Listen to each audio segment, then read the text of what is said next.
So here we go. So welcome everyone. We're excited about being able to finally reconnect. Stevie, everybody, we're really happy to see everybody, at least virtually, and get back to learning, which we haven't done in a while. So let me begin. The class was entitled 6 Pathways, I believe, to a relationship with the Almighty, relationship with God. And that's really what we're going to focus on, but I want to give the overall reason as to why I feel compelled to deal with this subject now. Over the last 3 months, as you know, life has not been normal for us. And in thinking through deeply this corona, I happen to be discussing this with a friend of mine. And I said very clearly and passionately that this is coming for a reason, and this is a message from the Almighty. And he sheepishly said to me, "Is that really true? And what's the message?" So I recognized very clearly that the issue of whether or not there is an Almighty in the picture makes all the difference. Because for us, that notion, if there's an Almighty, and we're going to talk about different aspects of what that Almighty is and the connection that we have to the Almighty and how to develop that connection to the Almighty. But I also recognize that if you don't have that as your starting point, then it seemed to me you're left with a world that's perhaps cruel, that's perhaps not logical, that's perhaps arbitrary. It doesn't have rhyme or reason. And that's a very difficult reality. Said another way, when I was confronted with the notion, is there a God, isn't there a God, and what's the difference in my Aish Torah career back many years ago, when it became clear to me that there was a likelihood that there was an Almighty, and that he had a connection to us, and had an ability to be involved in our lives and in events, I recognized very clearly that the consequence of that journey was like none other I ever experienced, meaning to say that the consequences of living with the reality of an Almighty it makes all the difference. It's awesome. You know, we know that the Almighty, a creator, bespeaks a purpose to creation. So obviously, if you have that, if you believe that, then you hit the jackpot. There's no more consequential discovery. Is there a God? Isn't there a God? And is he connected to me? And what's my purpose? There's no more consequential discovery than that. And if you don't have that, for those of us that don't have that or don't have it worked out, life is not as rich. Life is not as productive. Life is not as logical. You're left bereft. And we all know that in bad times, in COVID, in sickness, we look back and say, what's going on? If we don't have that framework of an Almighty in our lives, it makes all the difference. And therefore, I feel quite strongly about talking about that reality and going through a particular approach to that reality. Is there, isn't there a God? You'll see will ultimately stem from one of 6 constant commandments that we have as Jews. Of all the commandments, 613 commandments that we have, there's only 6 that are constant. And Rabbi Weinberg, who inspired this class and all of my Torah, frankly, would say that the reason why there's only 6 and not 613, because I'll ask you, for instance, there's a commandment not to murder. Does that seem like it would be a constant commandment? And I think most people would say, yeah, I can't murder, certainly not unjustly. I can't murder. But Rabbi Weinberg would say, no, not murdering is not one of the 6 constant commandments. Because you see, with a negative commandment, don't do this, you only have the commandment, you're only fulfilling the commandments if you have an urge to murder. Someone got you so upset that you're ready to lose it and commit murder, you hold yourself back, then you have fulfilled that commandment. But otherwise, you don't have a constant commandment not to murder. You can't fulfill a constant commandment not to murder. And therefore, there's only 6 constant commandments in all of Torah. And I want to give that overview. That's what we're going to be working through in the next 6 or more weeks. Different aspects of the Almighty, different awarenesses of the Almighty, which are encapsulated on one of the 6 constant mitzvahs. And the first of the 6 constant mitzvahs is to know there's a God. There's a first is know there's a God. Know there's no other gods. No God is one. Yeah, I Love got them God. with my email. That's what I had to do. Hi, Mom. How are you? Well, I put myself on mute. All right, I'm hanging up. Okay, yeah, on mute. So we're in the 6 constant commandments. We got to the 5th, which is love God, fear God. I think fear God. And the last is a negative, which is don't follow after your heart or your eyes. So the 6 constant commandments, they're constant because we have a constant urge to do them, to the opposite. In other words, there's a constant tug against us to know there's an Almighty. You could imagine. Constant tug against us. And so we're going to build a reality about what that means. First of all, what is the commandment to know God? And how can we therefore build that reality in our lives to overcome the constant desire that we have as human beings not to connect to an Almighty? And that's what we're going to do for all of the 6 constant mitzvahs, 6 awarenesses that we need to have at all times. You might ask me before we get into the topic itself to know there's a God. You might say, how is it possible to be able to keep 6 constant awarenesses going at the same time? It seems like an overwhelming task. For something so important, how could we do that? And I'll put you back to when you were a new driver and you're behind the wheel for the first time. And you said to your father, you said to your coach, you said to whomever, how in the world can I drive and look at those 2 mirrors? And you want me to do it every 3 seconds? How in the world is that possible? And we all know that after a week, maybe 2 weeks of driving, not only are you looking in the mirrors, the rear view mirror and the mirrors every 3 or 4 seconds, but you're turning on the radio, you're talking to a friend, you're doing about 6 to 10 things. We have the ability to keep awarenesses in our mind. And it's actually about framing them and being able to retrieve them, to bring them more and more to our consciousness during the day. And we'll see that as we go along, as we work together to build this journey of understanding how to keep awarenesses of the Almighty in our lives and therefore build a rich relationship. So that is our introduction, rather long-winded introduction, I might add, to the 6 constant commandments. And as I said, the first of the 6 is to know there's a God. To know there's a God. So where do these come from? This obviously comes from the Torah. And it comes from the first of the commandments. First of the 10 commandments. First one is, Anochi Hashem Elokecha. I am Hashem your God, I'll translate. Asher Yotzeisechem Eretz Mitzrayim, who took you out of the land of Egypt, Mebeis Avodim. So the source sentence for know there is a God is from the first of the 10 commandments. I am the Lord your God who took you out of the land of Egypt from the house of slaves. Okay? So to understand what that mitzvah is, and there are several approaches. We're going to deal with 1 today and 2 next time, because know your God is such a big, great topic. We're going to break it up into 2 classes. So the first class is going to deal with the first approach, and we'll pick up the next 2 as we go on, okay? I want to ask a question, which is obvious to me when I look at this commandment. And that'll, I think, lead us to the first approach to what does know your God mean. And that question is, who is that commandment for? Who is that commandment for? Is that commandment to believers in Torah, believers in the book? Or is that for people who don't believe in Torah and don't read the book? Who is that commandment for? First question. And if you tell me, of course, the commandment's for non-believers. I'm sorry, the commandment is for believers. Because after all, who's reading the book? In other words, if you're not reading the book, if you're not tuned in, then what's the purpose of a commandment? To believe in God. I'm not going to read the book. I don't care. I don't care. So if that's the proposition, it's quite logical that the commandment's coming for believers. Then what in the world is the commandment? Again, if the commandment to know there is a God is coming for believers, what is the commandment?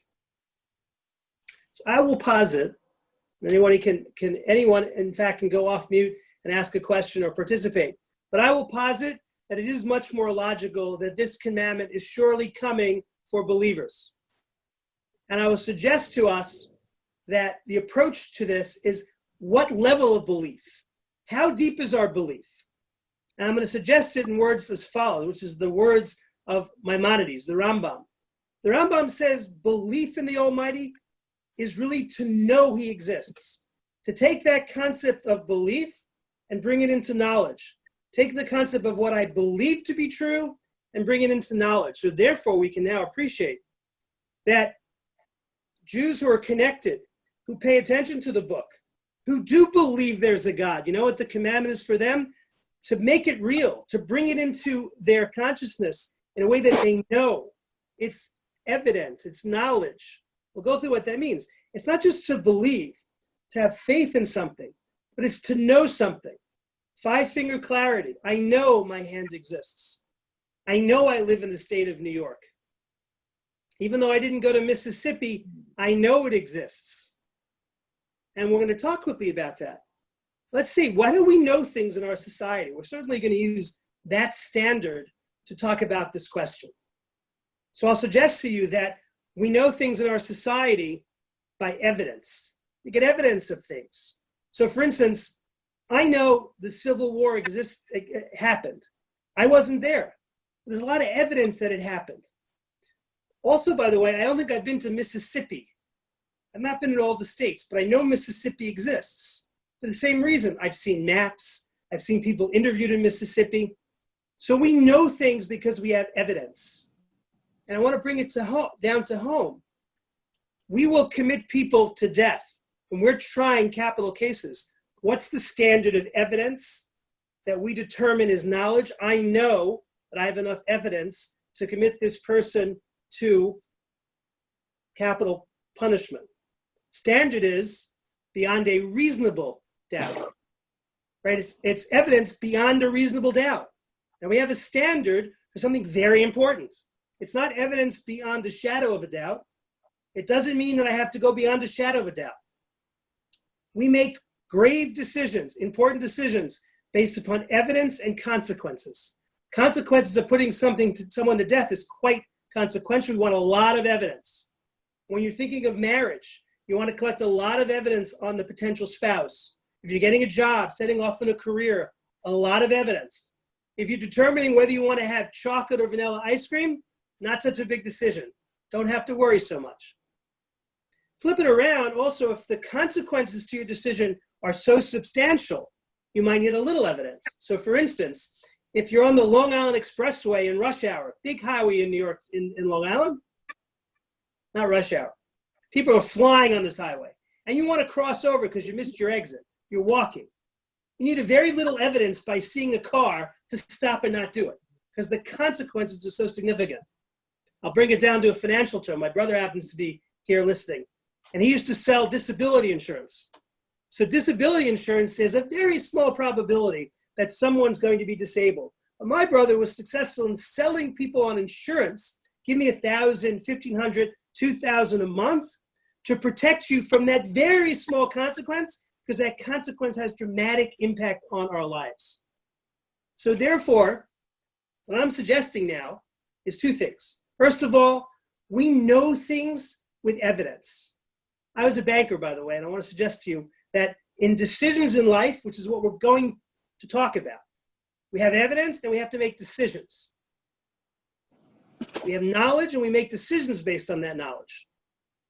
When I was a banker, I am a banker now, when I was listening to these ideas 25 years ago, it was brought out to my attention that we will never know with 100% certainty that the Almighty exists. I can't provide you with that, narrow that intuitive leap of faith that you're going to have to make. But I can come up with enough evidence, because I have to weigh the evidence. It's very consequential. I have to either be on the side of someone who believes in God or not on the side of believing in God. It's very consequential to my life. Therefore, I want to get enough evidence that at one point, I can make the intuitive leap of faith and say, you know what? Good decision. Very much like I was given proposals in banking. Buy this company, I want to borrow $100 million, I'll pay you back in 5 years. I'd never know with 100% certainty that I would get paid back. But at one point, after collecting a lot more information, due diligence, I could be comfortable I made a good decision to make that loan. And that's what we do with decisions in our life. And I would submit to all of us that that's what we have to do. That's the lens that we have to have when we're thinking about belief in the Almighty. When we're making our decisions about belief in the Almighty, it's about evidence and consequences. Now, as I've suggested, it's so consequential to believe or not to believe in the Almighty. What I mean to say is, there's only two possibilities with action. You know, we can in our mind say, yes, no, I don't know. I'm in the middle, I don't know. But you see, in the world of action, if we say, I don't know, as it relates to living with the reality that the Almighty exists, then we have really lived out a version of no, he doesn't. There's no in between. In the realm of action, you have to act. And that's why this is so consequential. There was a philosopher called Pascal, and he had something called Pascal's wager. And that wager was effectively saying that, you know what? The consequences of getting this decision so wrong is so significant that you should need a very little bit of information to be able to say, I'm all in. I'm going to say something different to you. I'd like us to use the standard of evidence that we use in the courts. Take what you need to make a very reasonable determination. But it's not beyond a shadow of a doubt, it's beyond a reasonable doubt. And that's the standard that I believe everyone has to come to, whether you're religious, not religious, or in between. I want to make one last point. As I mentioned, this commandment is to everyone. It's the most religious person that lives in Jerusalem, and it's the person who doesn't, not even aware of the Almighty. So therefore, that person as well, who's chosen to live a life with the Almighty, is meant to up his game, up his or her game, and make this information, which is belief, knowledge, to make it so rock hard and solid that they're able to live with it and to act on it. And we'll talk about what that means as we progress through this series. Okay? Before I now start to frame the mitzvah, the commandment, in the Rambam and go through the information of really having us know the Almighty, any questions before I go? Okay, I did an amazing job then. No questions. Okay. Okay, fine.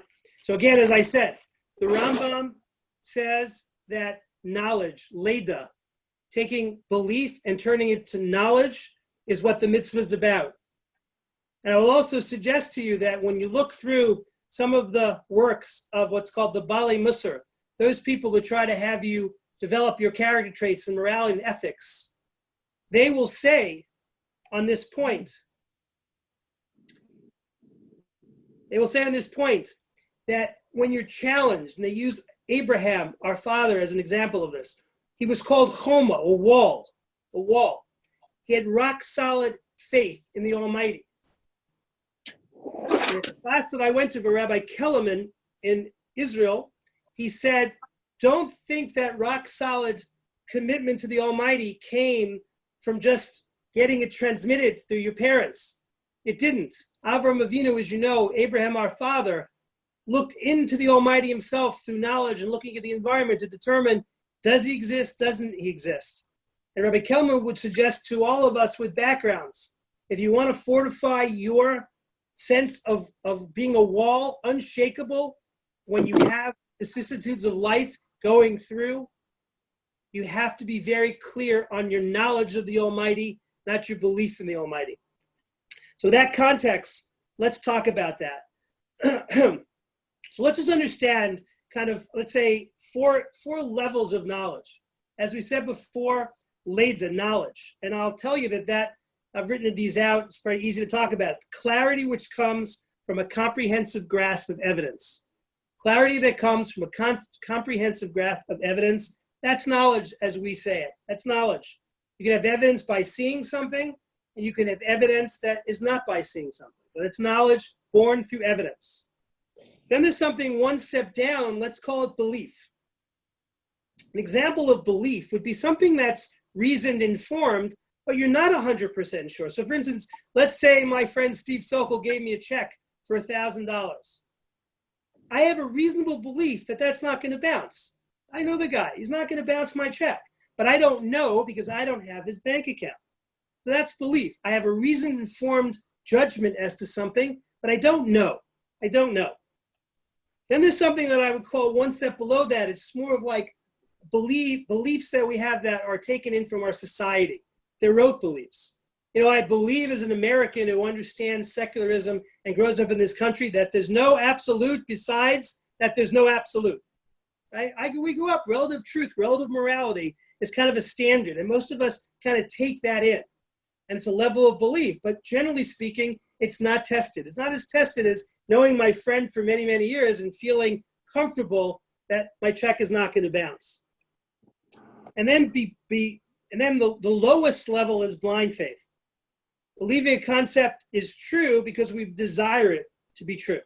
It doesn't have any evidence. It can often even be against evidence. So for instance, you might see someone saying, cigarettes won't harm me, a smoker. Cigarettes won't harm me. He or she doesn't want to look at the evidence. Blind faith. Now, interestingly, as you know, Marx said that religion, not Judaism, but religion is the opiate of the masses. Rosh Hashiva Rabbi Weinberg would say secularism is the opiate of the masses because Judaism posits you have to know, you have to have evidence of your core beliefs. And that's what we're going to march through. We're going to march through that understanding. We covered some of it. I went ahead, so we have some of it down. I'm just going to catch up. Right, and this is an important point.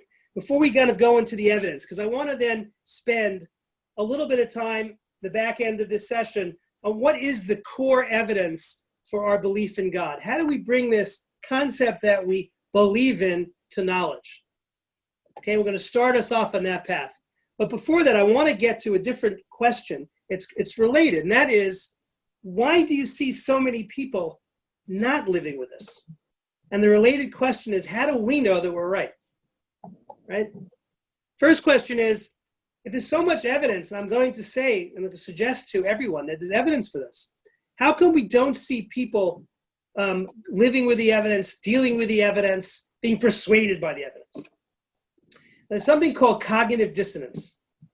And that is, even though what you see could propel you down a path of belief, there's something else that's blocking you from that belief.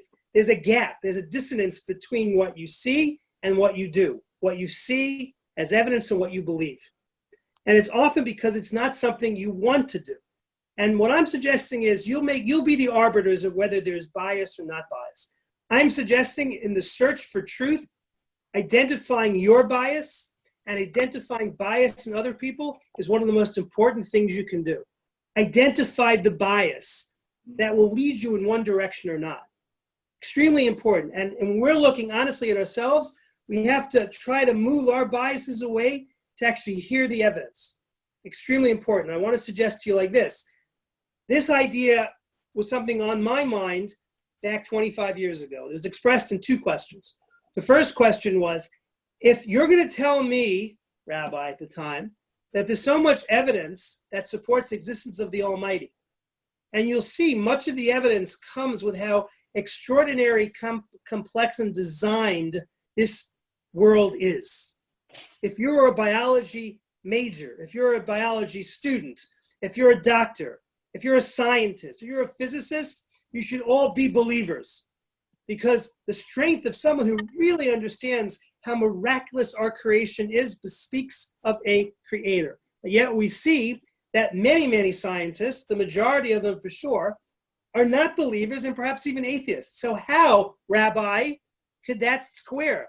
Why aren't the people, the doctors, the physicists, engineers, why aren't they believers? Rabbi Yitzhak Berkowitz said an amazing idea, and I think it's something we should just hold on to, and that is, he tells a story, and I think Rav Elchanan Wasserman said the story originally, that you got a guy going into the Louvre Museum in Paris, right? The Louvre, and he wants to see great Impressionist works. There's actually a better museum right next to the Louvre. I don't remember the name, but you want to see great Impressionist works. So you go to the Louvre, and you say to this guy, go to this section. And you're waiting for him to come out because you're really an art enthusiast. He's your best friend. And when he comes out, you say to him, so how did you like the Impressionist paintings? And he said to you, I hated them. You hated them? How could you hate them? It was so beautiful. What didn't you like? He said, they all looked like splattered yogurt. Every single painting looked like splattered yogurt. And you go a little closer to the guy, and you realize that his glasses have splattered yogurt on it. And you say, my friend, the reason why you see the yogurt is because you're looking through splattered glasses with yogurt on it. Take your glasses off, take your filters off, take what you want to see off, and you'll see what really exists. And that's what's going on with most of the people. I'm now positing, but I want you to just realize the importance of the idea. It's biases. You're going to make your own decisions about all this information, not me. I've already looked through this information. I've made my decisions. You're going to make them, and you'll continue to make them all your life. It's important for us, first and foremost, to isolate our biases, because if we want to live with truth, it's the most important thing to do. Okay?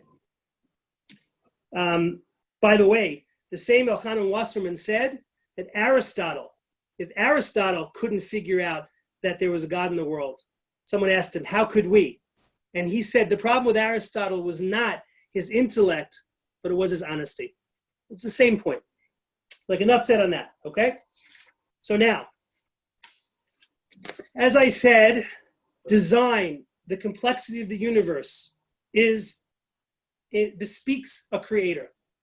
Something you feel is created bespeaks a creator. So I'll ask you all, if you're walking through the forest, I went with a hike with my kids, Bushkill, I think it was called, on our trip near Lake George. And we were going along a trail, and we saw a series of formations of rocks. It had 4, and then 3, and then 2, and then 1. And we saw kind of 3 of them in a certain place. Now, would you say, even though it's possible, but would you say that those were just randomly put together? Or does that look like it was designed? I think anyone who sees that would say, that's design. It was put there by somebody. It was created. It was designed there. Design, this bespeaks a designer. So let's go one step further. You're walking in a desert, and you see a Seiko watch. See a Seiko watch. Do you have any doubt that that Seiko watch had a designer? I'd also posit no. It's far more complex. The watch is far more complex than the compilation of rocks, which we also think is from a design. This universe is so complex, and has so many moving parts. You know, when I first started looking into this, and you learn a little bit about biology, and we had a great biology teacher, my brother and I, but I didn't quite focus on this point. And the point is, when a baby is born, there's a death system happening. He's not breathing oxygen. He's breathing from the blood of his mother, oxygen from the mother's blood.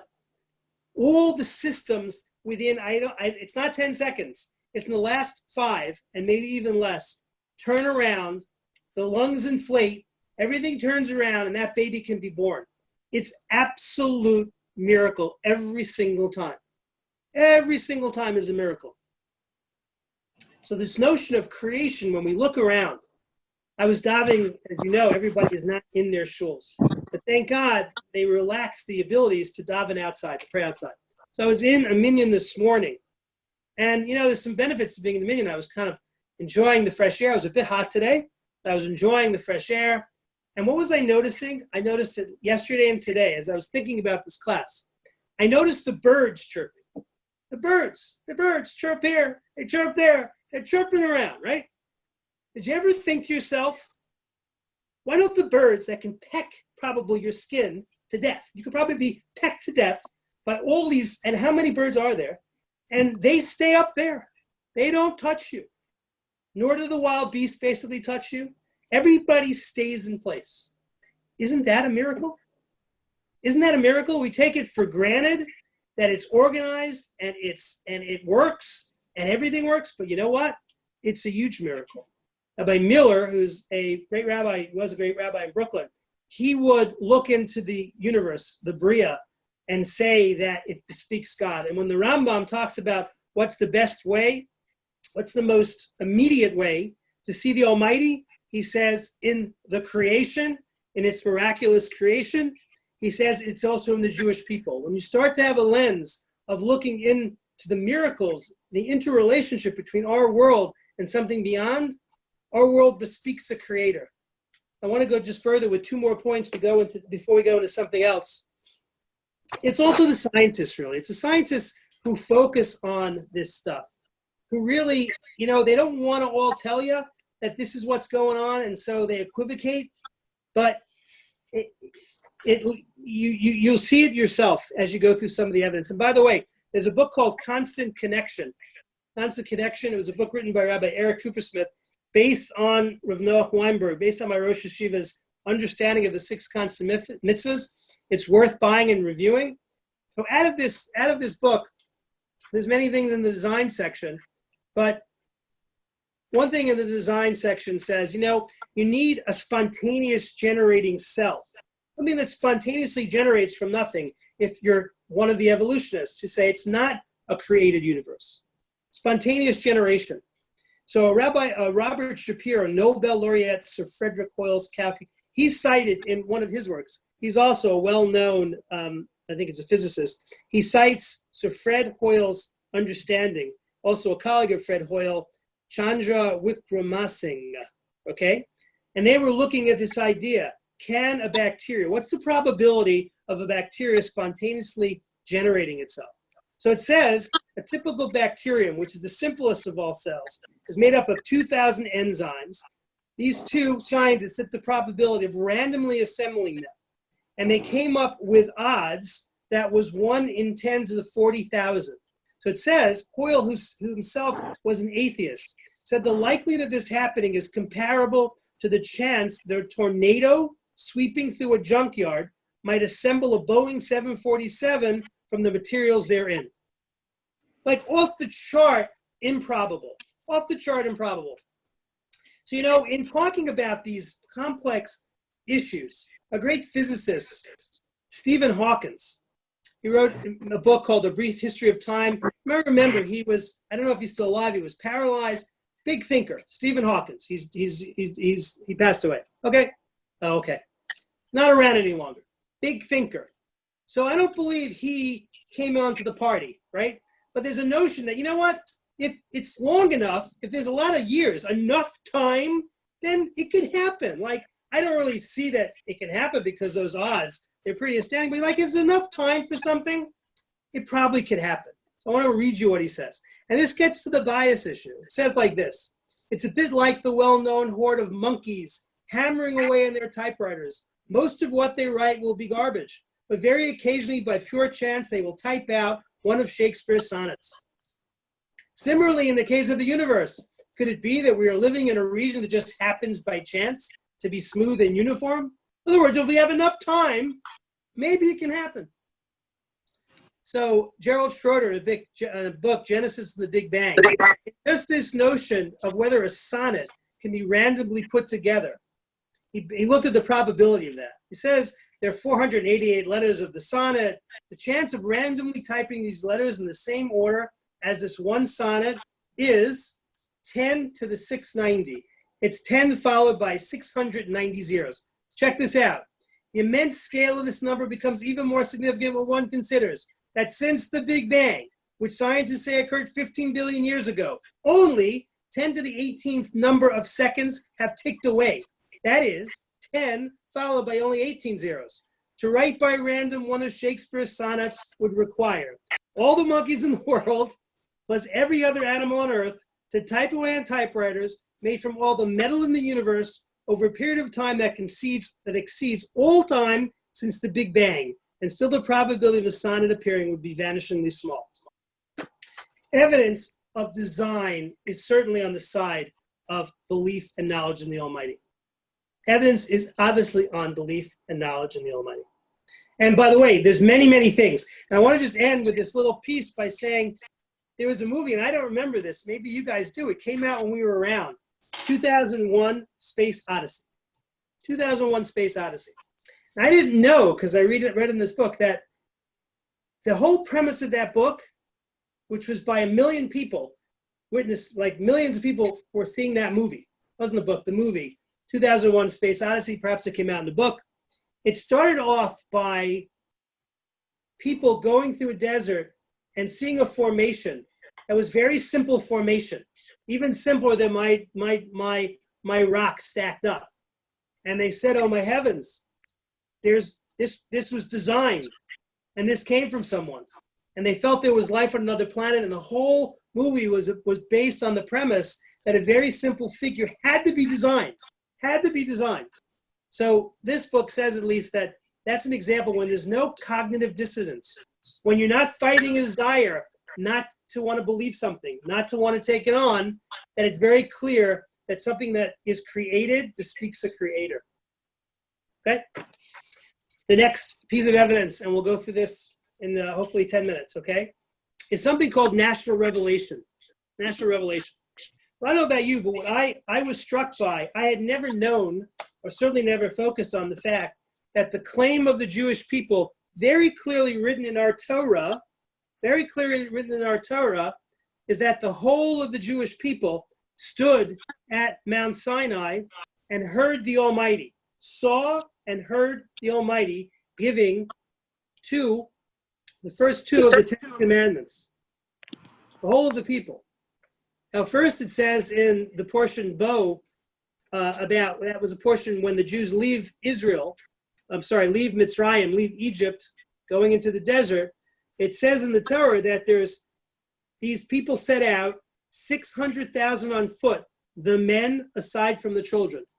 So first off, the book premises in Mitzrayim, in Egypt, there were 600,000 men plus at least, imagining 600,000 women, and 600,000 kids. You call a number. There's 2 million plus or 1.5 million people that left Mitzrayim, Jews, that witnessed the revelation of the Almighty on Mount Sinai. And there's several descriptions of that in the Torah. It's actually in this book as well. It says 3 or 4 or 5 times that the whole of the Jewish people saw this event. So I'll just read a couple of them. In Devarim, in Deuteronomy, in the fourth chapter, 9 to 13 sentences, it says, "You have been shown in order to know that Hashem is the God. There is none beside him. From heaven he let you hear his voice in order to teach you. And on earth he showed you his great fire, and you heard his words from the midst of the fire." Goes on in the same chapter. "Hear, O Israel, the decrees and the ordinances that I speak in your ears today. Learn them and be careful to perform them. Hashem our God sealed the covenant with us at Horeb. Not with our forefathers did Hashem seal, but with us. We were there. We who are here, all of us alive today. Face to face did the Almighty Hashem speak with you on the mountain from amidst the fire." Okay, so the first point is that the claim of the Jews historically has always been that there was a national revelation of millions of people that saw and heard the Almighty. And that is the basis of our knowledge of the Almighty. We know the Almighty exists because we know that our forefathers saw the Almighty. Over 2 million people of them saw the Almighty back over 3,300 years ago. First point. Second point is, as I said, it's kind of a binary idea. Either there is a God who gave Torah, or there isn't a God who gave Torah. When you look at this question of did he give or didn't he give in Torah, it also answers the question, is there a God or isn't there a God? Right? If there's a God who gave Torah, certainly there's a God. First point. Second point is we know there's only 2 alternatives. And we only know there's 2 models that we see where religions are given over. There's national revelation, which is the Jewish model, and there's personal revelation. Personal revelation is that a prophet gets a revelation from being and purports to say, I got a revelation last night from the Almighty. This is what he said. Or the Almighty comes to a couple people, and then those people, either one or several, convince others of this transmission. Now, first and foremost, as I said before, historical fact. Let's just talk about what we presumed to be historical fact in our lives. And I mentioned it before when I talked about, I think, the Civil War. The evidence, one of the most powerful pieces of evidence that allows something to come into the historical record is that it was eyewitnessed by a lot of people. So for instance, George Washington cut down the cherry tree. Now that might be true, but I have no way to verify that. The fact that George Washington was the first president of the United States is verifiable. A lot of eyewitnesses, and it got into the historical record.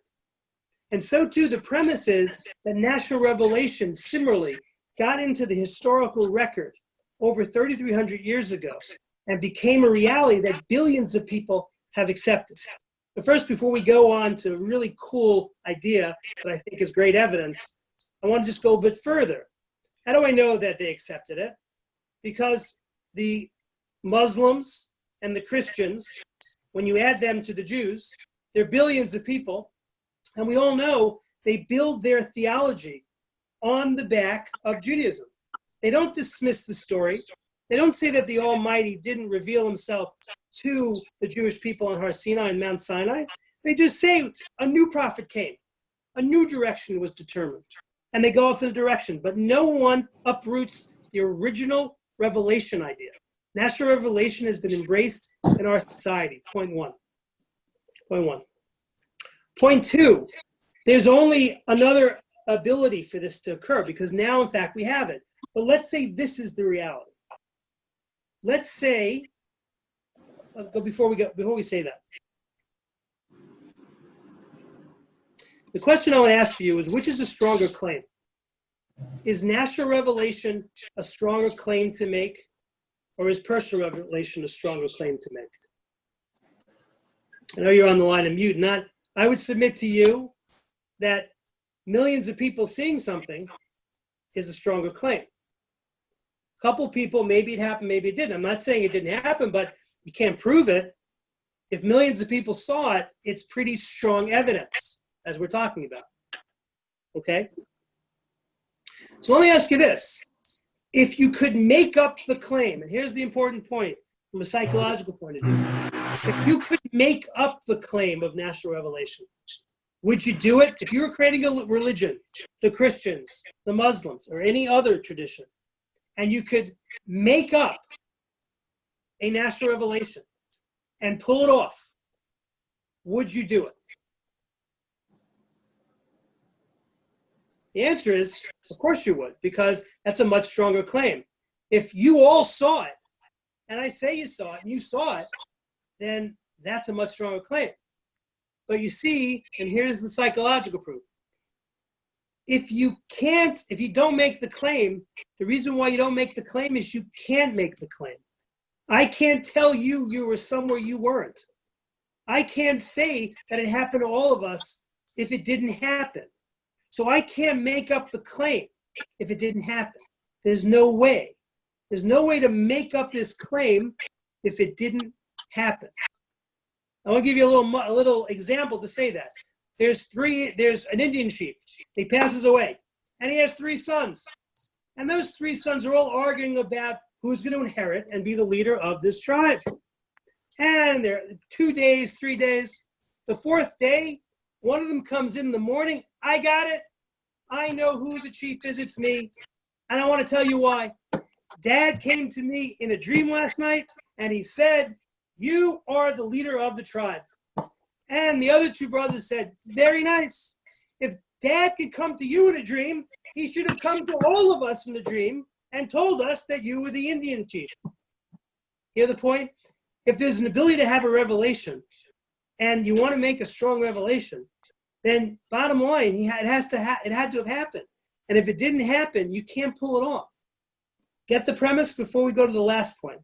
The point here is that unless national revelation, you can't lie about national revelation, because if it didn't happen, I can't convince you it happened. Hear the point? Yes. Okay. Corollary to that point. Well, maybe I can do it, but in the following way. Maybe if enough time elapses, right?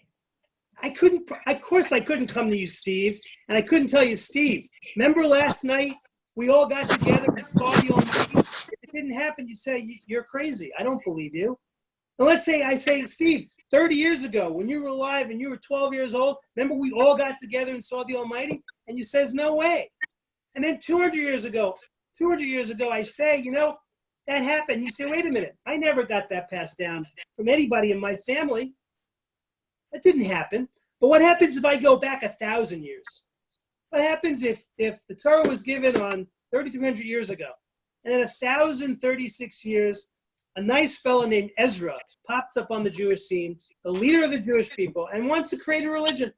He's not Moses. He's Ezra. And Ezra's going to come to a bunch of people and say, you know what, I got a book for you. And I got a religion for you. And I got the Almighty for you. Remember, our great-great-great-great-grandparents saw the Almighty, 2 million strong. He exists. Here's his book.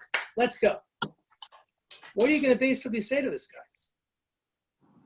I never heard of that. And it's so consequential to not hear of that, to not make the historical record, to not have a tracking of this is no way. Just to put context into it, if I tell you 500 years ago, 600 years ago, there was a huge flood. It wiped out all of continental Europe, submerged in water. And it took 6 months for it to uncover. And then they rebuilt. They rebuilt England. They rebuilt France and Spain. Yeah, you remember that? You would say you're off your rocker because you never heard about it. It was ever written anywhere. You never saw maps. We all know our historical books go back hundreds, if not thousands of years. That's the end of this evidence. The proof is evidence. All it is evidence. But quite powerful evidence to suggest that national revelation had to happen. And we see that even intellectually and psychologically, not just because we all have adopted it. Every major religion in the world has built on the back of that national revelation. And it did get into the historical record. But even more powerfully, if it could have been made up, if it wasn't true, it would have been made up. And the only reason why it wasn't made up is you can't make up something that never happened. And the conclusion of this proof was startling, but get ready, put your seatbelts on. It says like this, in Devarim, in that same chapter, the 4th parak, said, you might inquire about times long past, from the day that God created man on earth, exploring one end of the earth to the other. Has there ever been anything like this great thing? Or has anything like this ever been heard? Has a people ever heard the voice of God from the midst of the fire as you have and survived? The Torah says in black and white, there's never going to be another time that such a revelation takes place. Extraordinary. And last but not least, and then I'll stop. I'll just stop and wrap up. But last but not least, what do we think about this notion of new prophets coming onto the scene and giving a revelation? In other words, we had a revelation by the Almighty to Moses, our prophet, and the Jewish people. And then our tradition says that body of information was transmitted, teacher to student, to this very day. What happens if another prophet comes along and says, you know what? The Almighty made a U-turn. We're going left, not right. What about that? How do we process that as Jews? So let me tell you, here's what we process it as Jews. It says like this, would you believe that someone who claims to have received a personal communication from God, appointing that person as God's new prophet? You would say to yourself like this, maybe the Almighty didn't appoint a new prophet, but then again, maybe he did. One can never know. The claim is inherently unverifiable. But the Torah's view on this is that, anybody could make a light and magic show. The real reason why not to believe a prophet is because things can happen in life. He can do kind of things to make it seem as if he has a lot of power. And it could seem very genuine. But the Rambam writes the following. This is how we need to behave when we might see such a thing in our history. It says, the Jewish people did not believe in Moses, our teacher, on account of the miracles he performed. And once one's faith is based on miracles, doubt remains in one's mind that these miracles may have been done through the occult or witchcraft. What then were the grounds for believing him? The revelation at Sinai, which we saw with our own eyes and ears, and which did not have to depend on the testimony of others. In conclusion, there's actually a commandment: if a prophet comes and shows you divination, you don't believe him. That you have to try him and put him to death. So in conclusion, we've covered a lot of ground today. So I want to suggest to you again that the first of the 6 consummates is the awareness that we have to do, and the personal journey we have to be on is that, as the Rambam says, we need to make belief into knowledge. And each of us on our journeys, wherever we are as committed Jews, we add to that belief and knowledge quotient every day of our lives. The more we think about the world, the more we think about its miracles, the more we understand and know through evidence that the Almighty is there, the more we live with knowledge, not belief.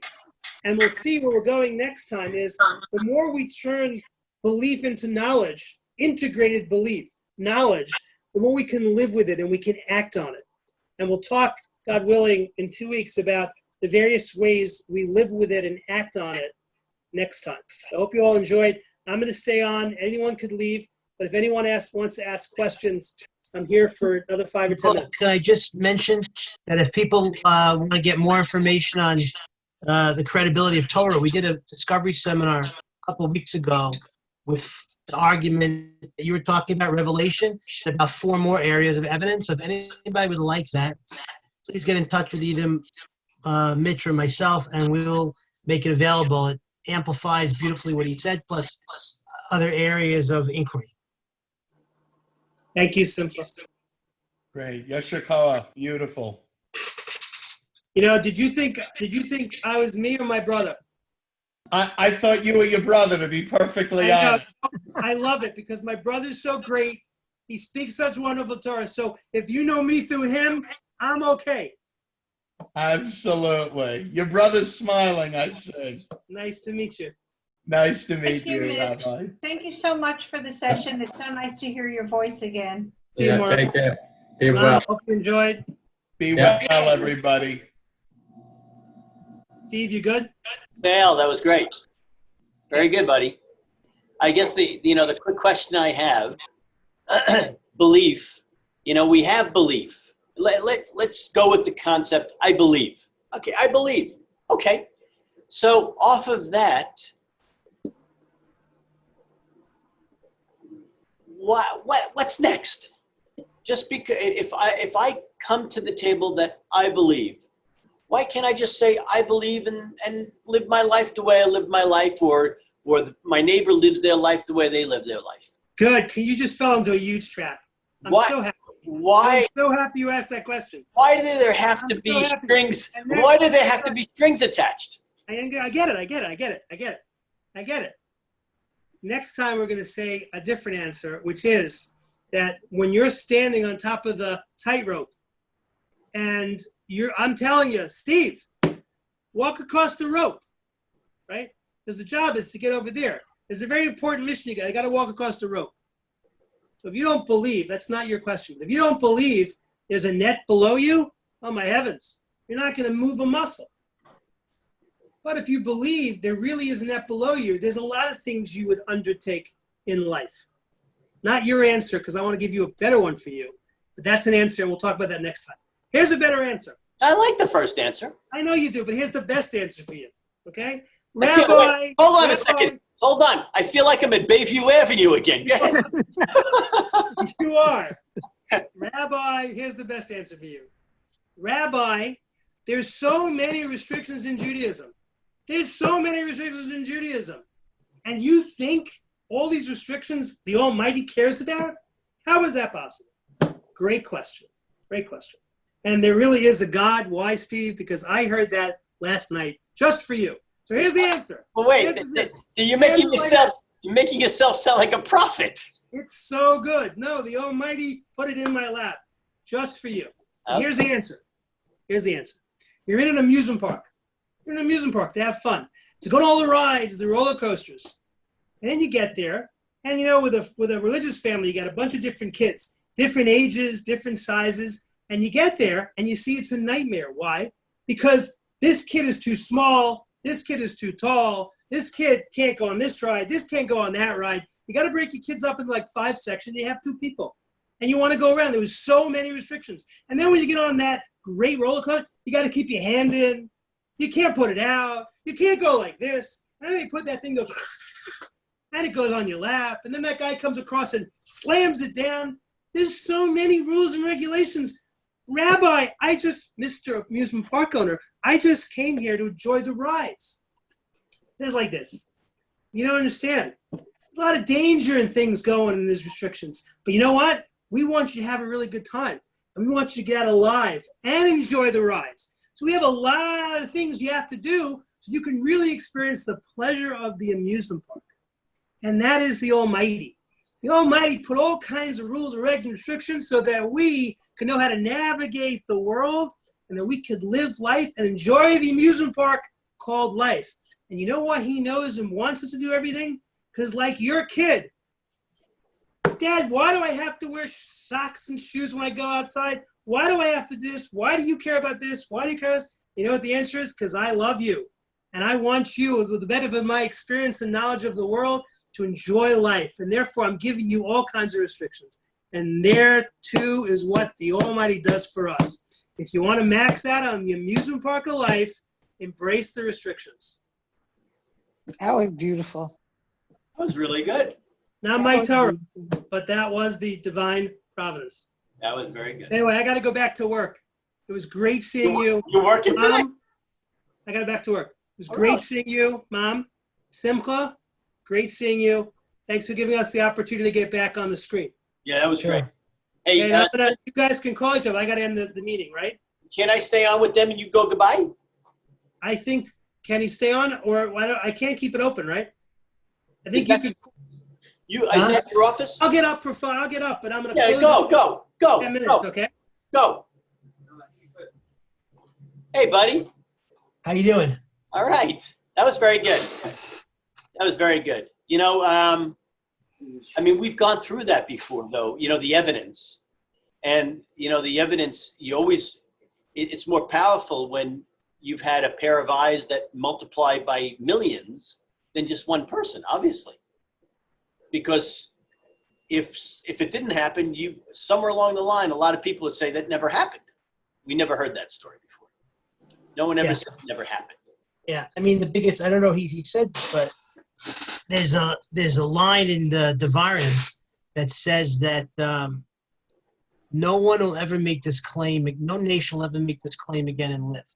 Right, that's what he said. And he said that.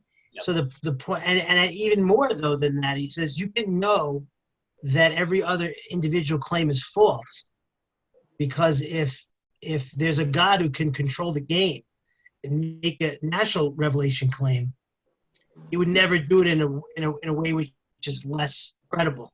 In other words, if I have an ability to give you more credible, I never do it less credible. So you can know. Rabbi Weinberg, Rabbi Yaakov Weinberg said this: when anybody tells you God came individually, once the Torah happened, you can know they're liars, because God, it's impossible.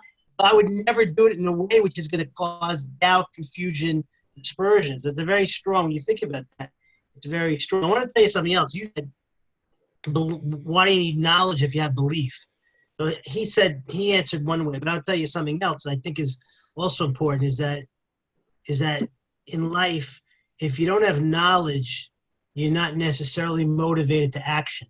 Like someone can have belief that smoking is bad for you, but when you see the lung of a guy that just died from cancer and they shock you with it and you have knowledge of it, it's much more galvanizing in terms of action than belief, because belief is not strong enough. When you know something and you have clarity over something, you act on it, whether it's in business and your marriage. But if you're less fuzzy, if you're less than knowledge, it's not going to necessarily be put into practice.